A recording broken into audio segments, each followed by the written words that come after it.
Welcome to SSB into selection.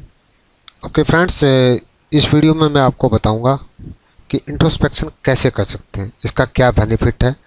जैसा कि कभी बहुत से बच्चों ने मुझे पूछा कि सर कैसे प्रिपरेशन करें, सर मुझे बताइए कि मैं मेरा एसएसबी डेट आ गया, 2 महीने बचे, मैं क्या प्रिपेयर करूं, कैसे प्रिपेयर करूं।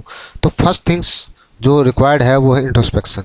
उसको कैसे करने हैं और उससे क्या बेनिफिट होगा, इसके बारे में मैं इस वीडियो में बताऊँगा। Okay, and before going to start, please subscribe my channel and click on bell icon. Let's start. यहाँ पे मैं आपको सबसे बेस्ट वे जो आज की डेट में सेल्फ इंट्रोस्पेक्शन के जो एक साइकोलॉजी जो DIPR से जो साइकोलॉजी जो ऑथेंटिकेटेड है उसके ऊपर मैं आपसे डिस्कस करूँगा, जिसमें आपको बेनिफिट उसके साथ साथ पता लगेगा। सबसे पहले आपने अपना जो पास्ट लाइफ है, जो आपने आज तक जिया है, अपने बचपन से क्लास 1 से जितना आप रिमाइंड कर सकते हैं उसको लिखना शुरू कर दीजिए।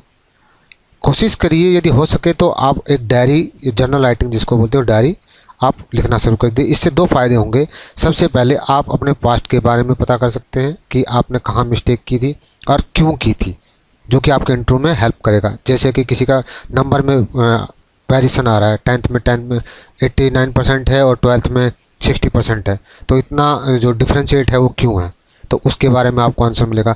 सेकंड थिंग क्या होगी कि आपका जो एक हॉबी बन जाएगी कि जर्नल राइटिंग।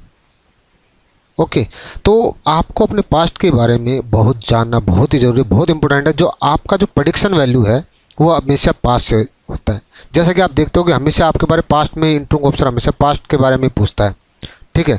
तो वो चीज़ें 10th क्लास में आपने कहाँ कहाँ पार्टिसिपेट किया, क्या क्या इवेंट किए, ठीक है, आपने कहाँ एक्स्ट्रा करिकुलर एक्टिविटीज़ में पार्टिसिपेट किया, तो ये आपकी बहुत सी चीज़ों में हेल्प करेगी। आपकी स्टोरी राइटिंग में हेल्प करेगी, आपके इंट्रो के लिए हेल्प करेगी। उसके बाद में आपका एक हॉबी क्रिएट कर देगी। तो ये चीज़ें आपने एक करना है, ठीक है।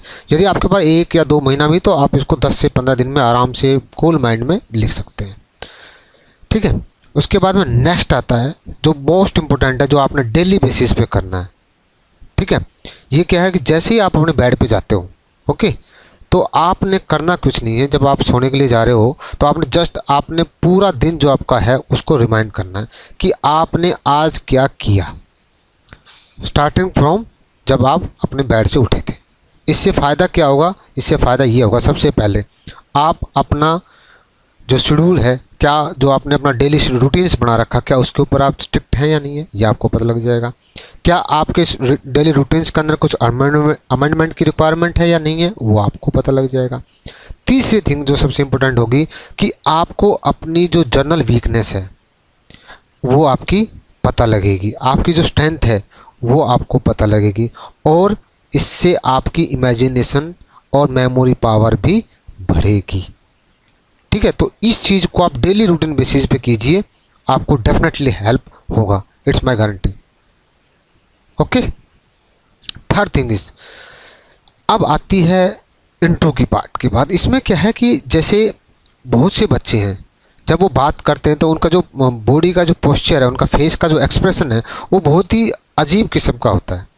तो इसको दूर करने के लिए, अपना कॉन्फिडेंस बिल्ड करने के लिए, आप अपने आप से खुद क्वेश्चन पूछो, और इंट्रो की तैयारी के लिए आप अपने मिरर के सामने बैठ के अपना आंसर दीजिए, ठीक है। आप कभी लेक्चर दे रहे हो तो मिरर के सामने दे सकते हो, यदि आपके पास फ्रेंड्स या कोई फैमिली मेम्बर कोई अवेलेबल नहीं है। इससे आपको 3 चीज़ें होंगी।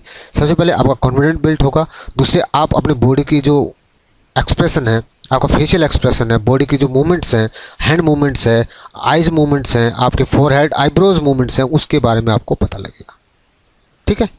ये बेसिक थिंग्स है, you have to do. Okay, दूसरा, अब क्या है कि आपको अपनी इमेजिनेशन, आपका थिंकिंग पावर बढ़ाने के लिए आपको क्या करना पड़ेगा कि हमेशा जब भी कोई प्रॉब्लम आती है तो उसके दोनों सॉल्यूशन देखना है। सॉल्यूशन कैसे, नेगेटिव इम्पैक्ट क्या है, पॉजिटिव इम्पैक्ट क्या है, उसका सॉल्यूशन क्या है। अब ये कैसे बढ़ेगा, ये इससे बढ़ेगा। जैसे आपने एक दिन में कोई काम किया, ये आप डेली करते हो, तो उस दिन को आप रिमाइंड करेंगे, तो रिमाइंड करोगे तो आपको उसमें ये पता लगेगा कि मैं इस काम को इस तरीके से करने से, या ये चीज़ रिसोर्स ये यूज़ करने से आपका काम, मेरा काम इजी हो सकता था और अच्छा हो सकता था। इससे आपको क्या फ़ायदा होगा, एक आपके पास एक्सपीरियंस बढ़ेगा, हैंडल ऑफ सिचुएशन बढ़ेगा, क्विक डिसीजन की एबिलिटी बढ़ेगी, और साथ साथ में आप एक इमेजिनरी पर्सन बन जाएंगे। आपके पास इमेजिनेशन बढ़ेगी जो आपकी पीपीडीटी एंड टैट के अंदर में आपकी हेल्प करेगी। ओके, इसके बाद में आता है सबसे लास्ट, अपने फ्रेंड, अपने जितने भी फ्रेंड, पेरेंट्स, ठीक है, टीचर, उनसे अपने बारे में पूछिए, जिसमें आपको क्या करना है, आपके strong points and weak points also. इससे आपको क्या होगा कि आप इससे डायरेक्ट जो अपना कंपैरिजन कर सकते हैं, जो आपका जो सोचते हो, जो आपके वीकनेस या आपके स्ट्रॉन्ग पॉइंट क्या इनसे मिलते हैं या नहीं मिलते हैं। ठीक है, दूसरी बात क्या होगी कि इनका जो आपने SD सेल्फ डिस्क्रिप्शन होता है उसके बारे में आप लिखते हो इन द लास्ट, तो वो बहुत इंपॉर्टेंस है। ठीक है, उसकी बहुत इंपॉर्टेंस है, बिकॉज उसी से साइकोलॉजी असेस करता है कि whether he is speaking true और not, whether he knows about himself और नॉट। ओके, तो ये इंपॉर्टेंस आपकी बहुत ज़रूरी है। ठीक है, तो ये चीज़ें आप करने से आप डेफिनेटली आप अपने SSB की एक प्रिपरेशन के गुड और राइट ट्रैक में हैं। ठीक है, इन द लास्ट, यदि आपको ये वीडियो पसंद आया है, please subscribe my channel, like it and share with your friends. Thank you watching.